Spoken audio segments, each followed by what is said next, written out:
They tell tourists the guards don't move. That's the whole point of them, isn't it? The bearskin, the blank face, the spine made of something. That stopped being human the day they put on the uniform. Visitors snap photographs, children wave, drunk university students make bets about what it would take to crack one. The guards become furniture. In my opinion, architecture. Part of the scenery, like the iron gates and the gilded crest above the archway. Nobody watches them. That's exactly what someone counted on. And I've filed 17 incident reports in my 11 years attached to the Palace Protection Detail. I think 17. Gate, kind of. Pressure tests, perimeter breaches. One very confused American who genuinely believed he'd been invited to tea. I've seen threats that dissolved into embarrassment, and embarrassments that quietly became threats. I've written the word anomaly so many times, it stopped meaning anything. What happened, to be fair, on the afternoon of the 14th, the thing involving Guard Sergeant Declan Marsh and the East Corridor approach to Princess Charlotte's residential wing, I haven't yet filed a report on. Not because I don't know how, which because I'm not certain what category it belongs to. What I basically know is this. 3 minutes and 40 seconds elapsed between the moment Marsh registered something wrong and the moment the threat was neutralized. I've the timestamp footage. I've the audio logs. I've the physical evidence bagged and labeled and sitting in a room I now have a key code for that I didn't have before that afternoon. What I don't have, what nobody who wasn't standing in that corridor has, is the part that doesn't fit the report template. The part where Marsh didn't radio for backup. The part where he knew. This is that story. Or the closest I can get to it, which is the version I witnessed from 40 feet back, through a window I wasn't supposed to be looking through, on a Tuesday that felt entirely ordinary until it absolutely was not. Pay attention to his hands. That's what I tell new attachments. When a guard's basically, hands change.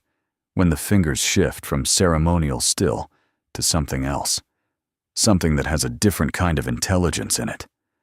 That's when the afternoon stops being routine. Marsh's hands, for what it's worth, changed at 14:32, which nobody saw it. Except me, and whoever was already inside.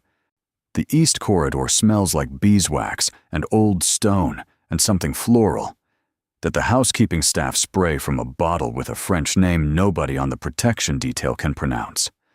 I've walked it 400 times, maybe more. I stopped counting around year 3 when the palace stopped feeling like an assignment and started feeling like a place I simply existed inside, the way mold exists inside old walls. Present, unremarkable, structurally ignored. To be fair, I was not supposed to be there that Tuesday. My desk is in the annex. My jurisdiction ends at the inner courtyard gate. But I'd been chasing a discrepancy in the morning rotation logs. Someone had signed Marsh into a position 3 minutes before his official start time, which sounds like nothing, which is nothing, or which is exactly the sort of nothing that has a habit of becoming something when you pull the thread. And the logs had sent me down the East Corridor trying to find the shift supervisor who'd initialed the form. I didn't find the shift supervisor. Well, I found Marsh instead. He was in position at the corridor's midpoint, between the second and third archways, where the stone floor changes from dark gray to pale cream because some renovation in the 1890s ran out of matching material and nobody ever fixed it. He was in full ceremonial posture, plus bearskin level. Rifle at the vertical carry. Eyes, in my opinion, fixed at the middle distance in the way they train themselves to do. Not blank, exactly, but calibrated to a frequency civilians can't read. I glanced kind of at him the way you glance at a lamp. Registered. Guard, correct position, a correct uniform, and moved on. Then I stopped. I don't know what stopped me. And that's the honest answer, and it bothers me more than I'd like to admit, because I'm a person who files reports, who needs causation chains, who requires the world to behave in a legible sequence. But something stopped me. Some animal part of the brain that sits below the frontal lobe and doesn't care about report templates. I stepped to basically, on the side of the corridor, into the recessed doorway of a storage room, out of the main sightline. And I watched. Marsh had not moved, but his hands had. Not dramatically. Not in any way a camera would flag. Not in any way that would read as a deviation on a standard behavioral audit. The right hand, which had been resting in parade-correct position against the rifle stock, had rotated approximately 15 degrees. Just the wrist, just enough that the fingers, which should have been loose, ceremonial, decorative, were now wrapped. Coiled, almost. I guess around the grip. Ready, I didn't know. What he'd heard? I still don't, not precisely. The audio logs from that corridor segment are, and this is in my notes, this is documented, they're unusual. There's a frequency in the ambient recording that the technical analyst flagged as inconsistent with the corridor's normal acoustic profile, when someone had done something to the sound of that space, dampened it in a very specific, very deliberate band, which is either the most sophisticated piece of infiltration prep I've encountered in 11 years, or a malfunctioning HVAC duct. I'm no longer leaning toward the duct. What in my opinion I know Marsh heard, because he told me later, in the 3-sentence version he offered before shutting down entirely, was breathing. Not his and not mine. Something ahead of him, in the third archway's shadow, in the architectural notch that the 1890s renovation had inadvertently created, when the replacement stone left a 4-inch setback in the wall. A notch that appears on no active floor plan, a notch that a person could stand inside if they were slight, if they were patient, if they had spent enough time studying a building's bones to understand where its memory lives. Marsh had heard breathing, which he hadn't moved, or hadn't radioed, hadn't done anything that would indicate to an observer, or to whoever was standing in the notch, that he'd registered anything at all. He had remained, perfectly, in the theatrical stillness the uniform demands.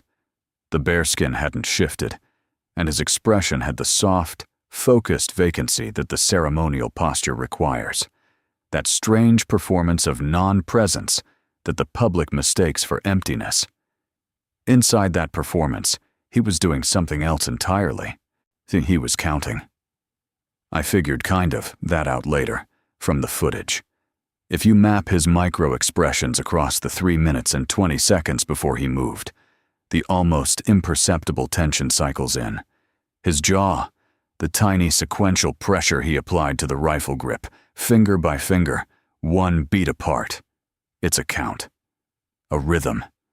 Something he'd either been trained to do or taught himself to do as a mechanism for keeping the body still while the mind works at a different speed. I've been on this detail 11 years. I didn't know guards did that. I should have. Actually, the corridor was quiet. The beeswax smell was very present. Somewhere above us, 2 floors up and slightly south, Princess Charlotte had a scheduled informal engagement. A small working tea, 4 attendees, nothing on the public calendar. She was, at that moment, approximately 60 feet from where I stood in a doorway. I wasn't supposed to be in, watching a guard I was pretending not to watch. At 14:34, the notch moved. Not the person in it, the shadow, the quality of it. The way light reads a space shifts when something in that space has decided to stop waiting. Marsh felt it before I saw it. His left foot, moved first, not backward, not into retreat. Forward, half a step, weight redistributed, and the kind of micro-shift that looks like a postural adjustment, and is in fact the beginning of a close-quarters positioning sequence that I've only seen in training scenarios, and never, in 11 years, in a live corridor. The notch emptied. Not toward me. Toward the stairwell, The narrow servants' stairwell at the corridor's north end, the one that routes upward, that connects at the second-floor landing approximately 40 feet from Charlotte's residential wing. I'd not yet called for backup, so this, honestly, is the thing I haven't written in any report.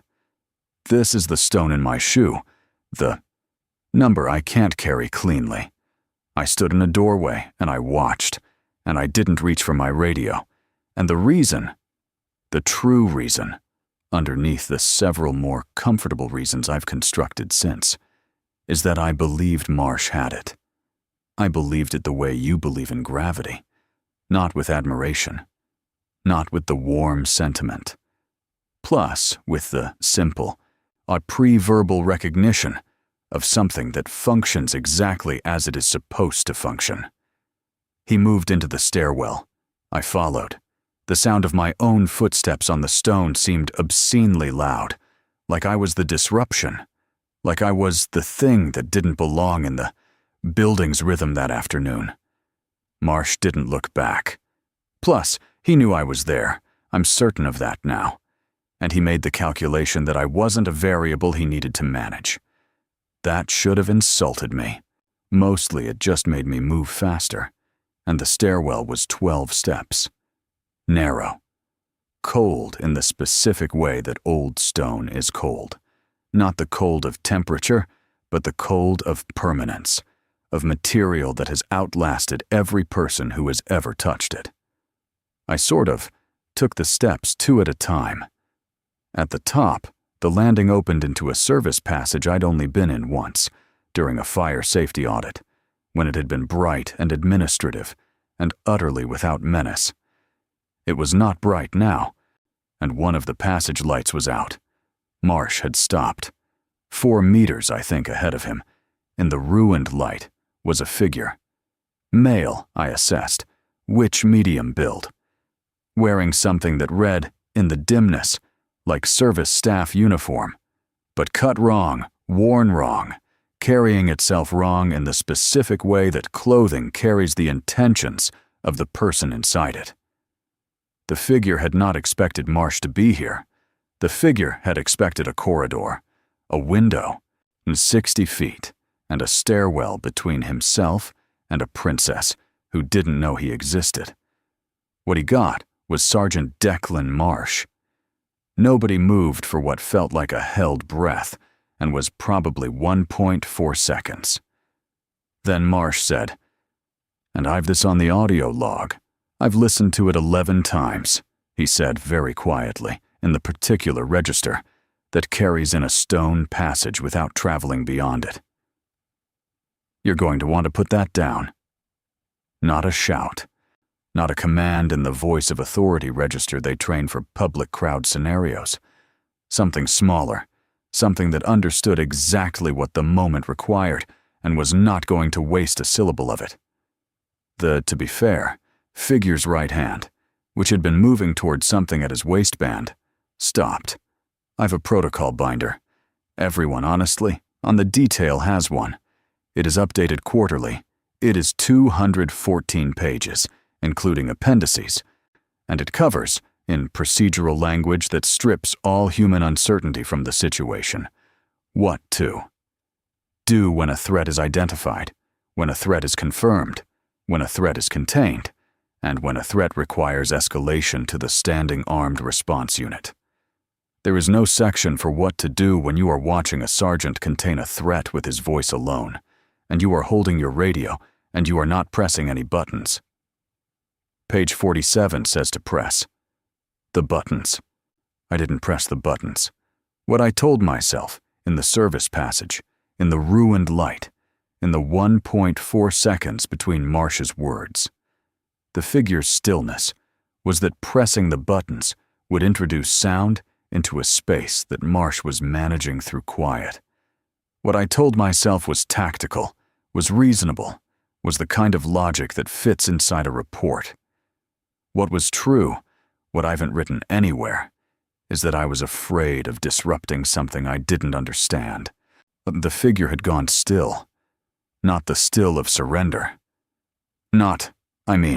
The cooperative still you get when someone decides the math isn't in their favor and accepts the outcome. This was the still of calculation, a person reorganizing, taking in new information, running a different set of numbers. I've interviewed enough arrested individuals to know the physiological signature, the slight lean back, the jaw working at nothing, the eyes doing the rapid, invisible accounting. He was deciding whether Marsh was alone. Marsh, for his part, had not raised his rifle, had not pretty much closed the gap, had not done any of the things that force a physical resolution before a situation is ready for one. He stood at 4 meters, close enough that the figure couldn't misread his presence, far enough that he wasn't a compressive threat, wasn't pushing the man into the corner animal decision that ends in a way nobody in that passage would walk away from cleanly. This is not what they teach at Sandhurst, or maybe it is. Maybe there's a class I've never seen, somewhere in the practical application curriculum, where they talk about the geometry of giving a man enough room to choose correctly. Maybe it's instinct. And maybe Marsh grew up in a house where the furniture was arranged by someone who understood that space is a language. I thought about his file, what I'd skimmed of it. Grew up in County Armagh, joined at 19, which 3 overseas postings before the Palace assignment. A disciplinary notation from year 2, excessive initiative during a containment scenario, that his supervising officer had subsequently annotated with the phrase, however, outcome was optimal, which is the kind of institutional contradiction that gets buried in a file and defines a career simultaneously. The figure's hand had not moved back toward his waistband. It had also not moved away from it. Marsh said, "There are 12 of me between here and the street." A lie. A beautiful, structurally perfect lie, delivered with the same quiet register as the first sentence, with nothing in the voice that tasted like performance. There were not 12 of him. There was 1 of him, and there was me, which didn't constitute 12 by any arithmetic I've encountered. But the figure didn't know that, and the 12 wasn't really about numbers. It was about architecture, about making the man understand that the building itself had become an obstacle, that the walls were staffed, that the route he'd mapped in whatever preparation had brought him here had been unmapped by the man standing in front of him. The figure's hand moved away from his waistband. Pretty much, not in surrender. Plus, basically, in the intermediate gesture. The move that says I'm reconsidering my options rather than I've selected an option. There's a difference. The difference matters. Well, what happened next is the part I've replayed most. Marsh took 1 step forward, which just one, and he changed something in his posture, not dramatically, not in any way I can articulate cleanly into a report, but something in the quality of his stillness altered, became less like a threat and more like a weight, a solidity, something that didn't need to move to communicate permanence. "Nah," he said, "whatever they told you about this place, they were wrong." I don't know what that means. I've thought about, in my opinion, it daily since the 14th. I don't know if it was another tactical lie, another piece of psychological architecture.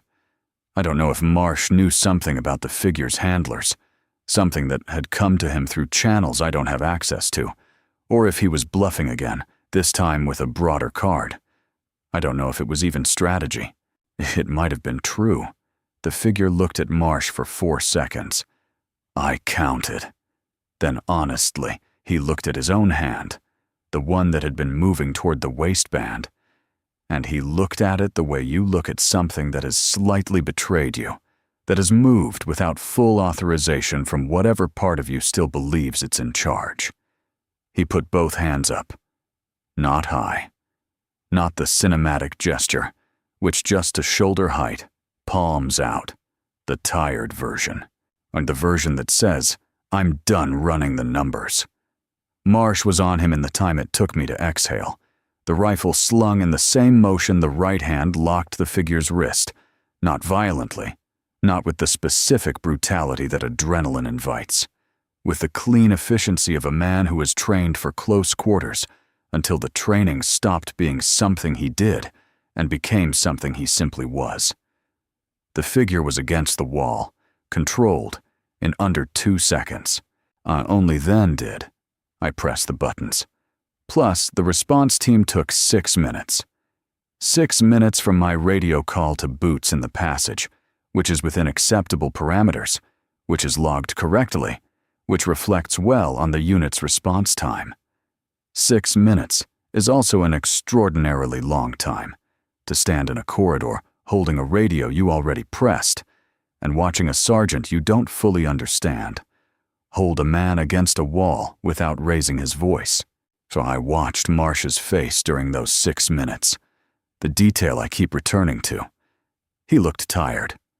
Not in the aftermath of adrenaline way, not the post-incident biological drain that I've seen on officers after genuine threat resolution. He looked tired the way a person looks tired when they've done a thing so many times that it's stopped costing them the way it used to, when the training has so thoroughly colonized the nervous system that the performance is cheaper than breathing.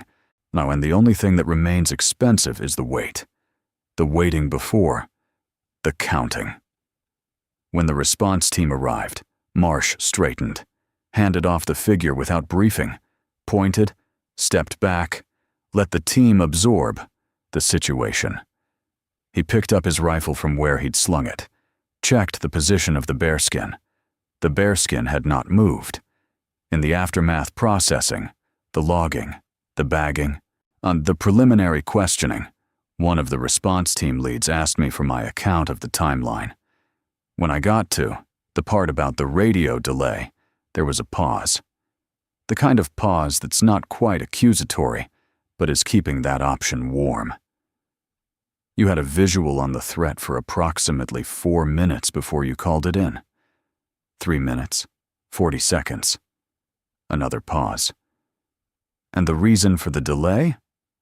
I thought about Marsh's hands, the 15-degree rotation, the count and look, with his jaw, the 12 of me between here and the street, delivered to a man who might have been counting the same way. Judgment call, I said. Honestly, he wrote it down. Plus, he wrote judgment call in the incident log, the way you write something you're going to revisit, something you're flagging for a later conversation in a different room. I watched him write it. Then I looked for Marsh. He was already back in the corridor, already in position, between the second and third archways, where the stone changes color because of an 1890s renovation that nobody ever finished. In my opinion, bearskin level. Rifle at the vertical carry. Eyes at the calibrated middle distance, which like nothing had happened. Like nothing had happened except that 60 feet south and 2 floors up. Princess Charlotte had finished her informal tea and was apparently asking an equerry about the noise she thought she'd heard from the direction of the service passage. What the equerry assured her, it was nothing. She accepted this, and she has no idea how accurate he was. The man from the passage has a name. The investigative unit gave it to me 4 days after the 14th, along with a photograph and a 3-page preliminary profile that answered several questions and replaced them with 17 I wasn't expecting. His name is irrelevant to what I need to say here. What the profile said, in the careful, I hedged language that intelligence documents use when they're not yet ready to commit to their own conclusions, is that he had no known affiliation with any active threat group currently flagged in the protection details database. That he had, in fact, been vetted and cleared for a service staff position at the palace 18 months prior. That he had worked unremarkably in catering logistics for 6 months before leaving the position voluntarily, leaving no disciplinary record, leaving nothing that would justify a second look. That someone had reached him after he left. That the service sort of uniform he'd been wearing when Marsh put him against the wall was not a replica. It was his original uniform, the one that should have been surrendered at the end of his contract, the one that had been logged as returned, the one that was currently sitting in a storage room upstairs in a plastic evidence bag with my name on the chain of custody form. So someone had let him keep it. I've been in this job 11 years. I've filed 17 incident reports. I know the shape of an operational failure when I stand inside it. And I know the particular, nauseating quality of understanding that the failure didn't begin on the afternoon of the 14th. That the 14th was not the origin of anything, only a surface manifestation. Only the moment when something that had been running below the skin of ordinary procedure finally broke through. I went kind of back to the rotation logs, the ones that had sent me down the east corridor in the first place. Marsh had been signed in 3 minutes early, not by accident, not by an administrative oversight that would resolve itself with a word to the shift supervisor. The supervisor's initials on the form. I ran them. The shift supervisor on duty that morning was a man named Hartley, who has been on the detail for 7 years, and who I've spoken to approximately 40 times, and who is, by every assessment, including my own, an unremarkable but perfectly competent officer. Hartley basically didn't initial that form. The handwriting analysis came back this morning. I've been sitting with that result for 6 hours. I've been sitting with my protocol binder open to page 47 and a blank incident report on my screen, and a cursor that has not moved in a way that produces letters. Because here is what I understand, and what I'm not yet certain how to write. Marsh was in that corridor early because someone wanted him there. Not someone who wished Charlotte harm, the opposite. Someone who knew, in advance, with enough precision to adjust a rotation log 3 minutes in the right direction, that the east corridor would need him on the afternoon of the 14th. Someone who knew the notch in the 1890s wall would be occupied.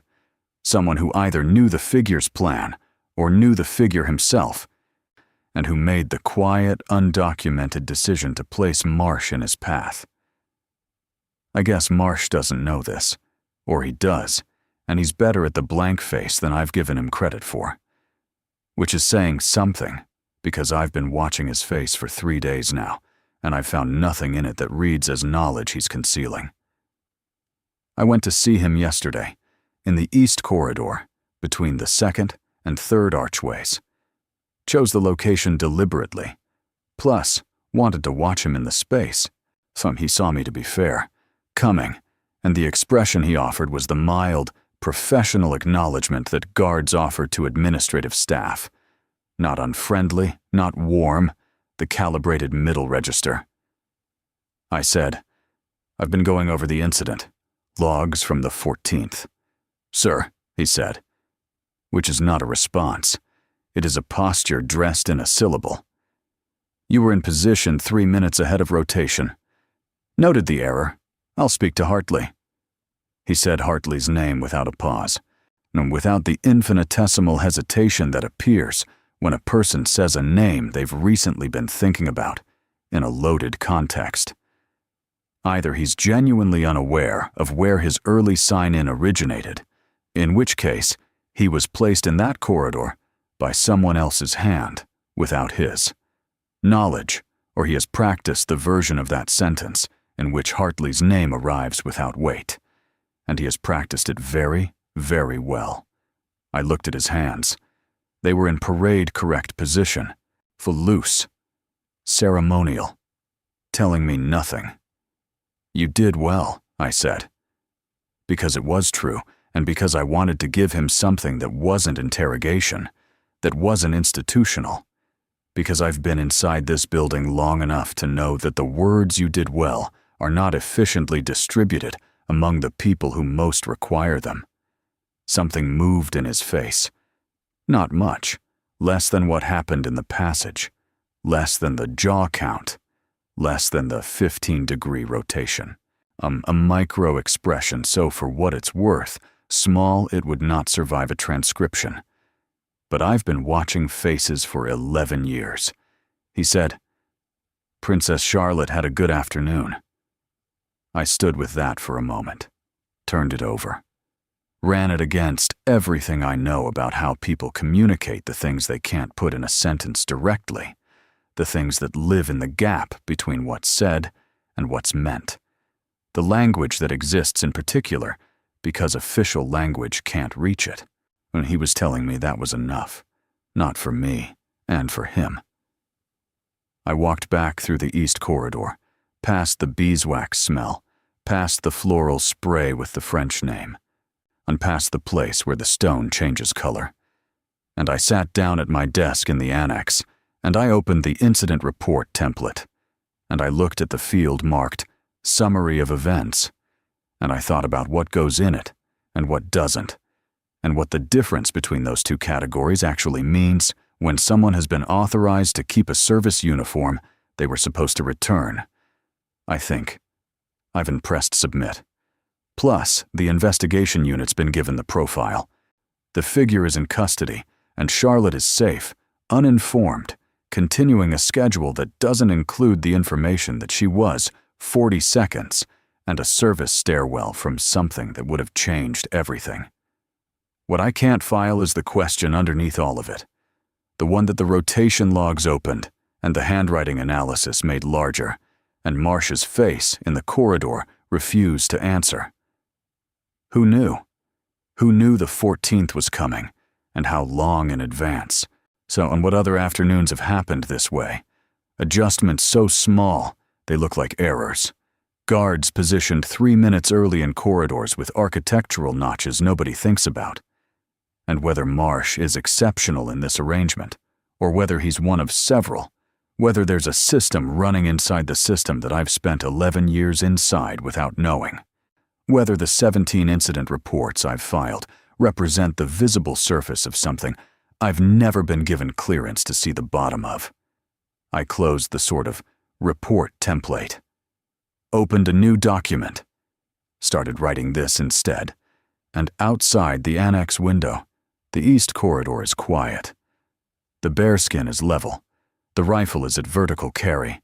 I've been watching for 20 minutes. His hands haven't moved.